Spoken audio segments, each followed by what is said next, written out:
Hello everybody and welcome to Chris RC Hints and Tips. I'm Chris, and with this series of YouTube videos my aim is to help you, the RC racer. Whether it's to help you prepare your cars or a little bit of knowledge or just to help you in general get faster. If you're new to the hobby, hopefully you'll find these videos insightful and they will answer some of the questions you may have. You may not feel ready yet to go up to somebody and ask these questions, so I'm hopefully just put you one step ahead. If you've been racing a little bit longer, things change. Things change in the world.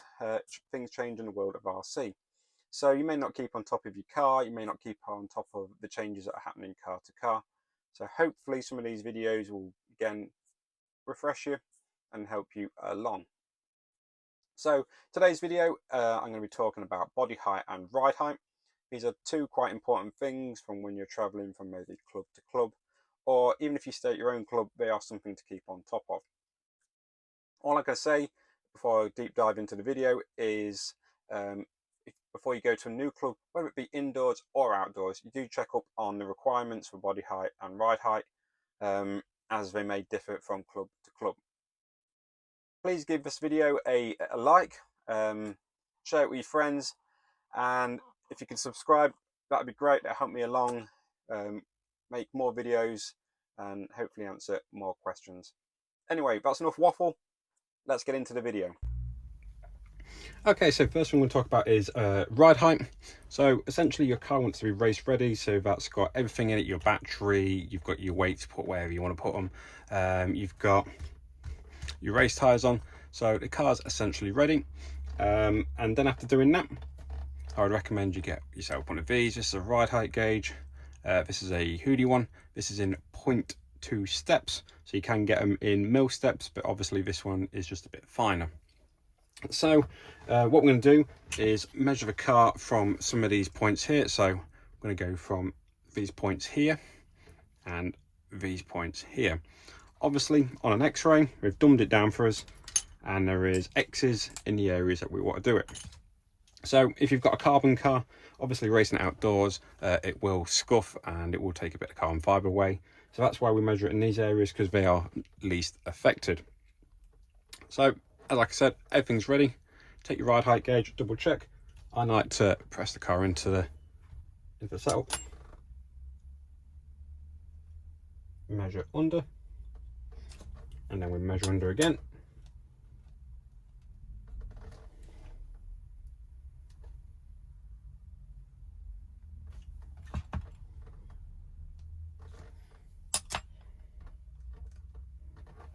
So when you are adjusting your ride height, make sure that you do both shocks the same way, so that way it should be even throughout. If they're not even throughout, then there could be a bigger issue with your car.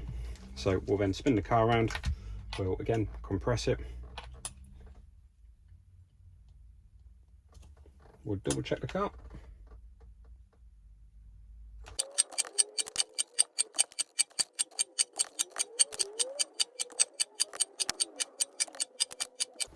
So there you go. As you can see there, it's took me a little while there, but obviously it's a fine process.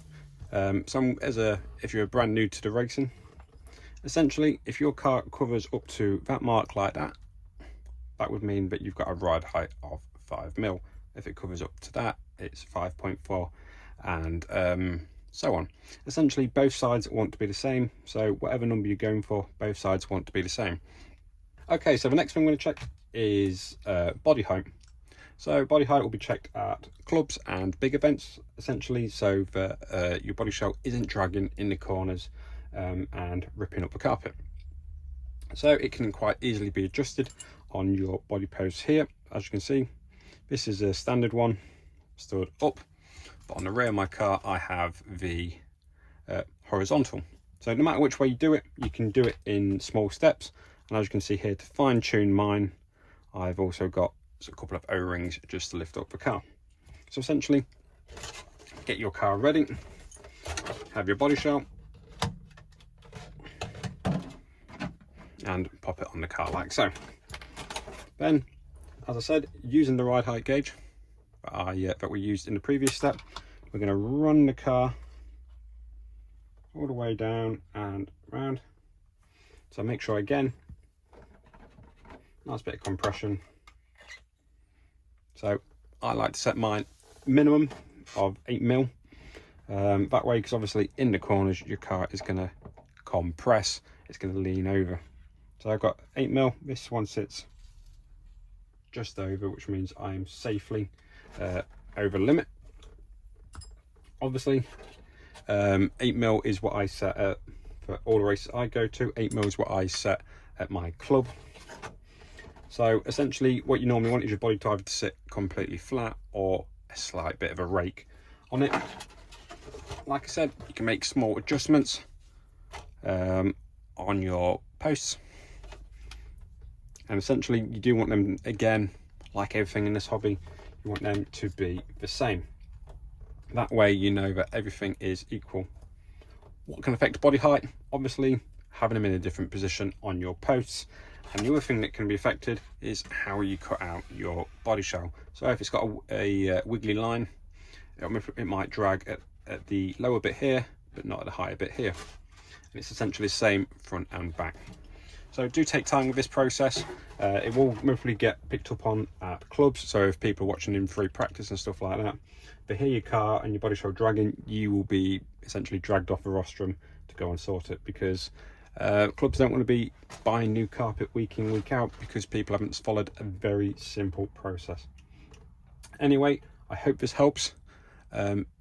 Like I said, subscribe to the videos that I'm putting out, and hopefully I'll get more helpful tips on the way soon. Thanks for watching.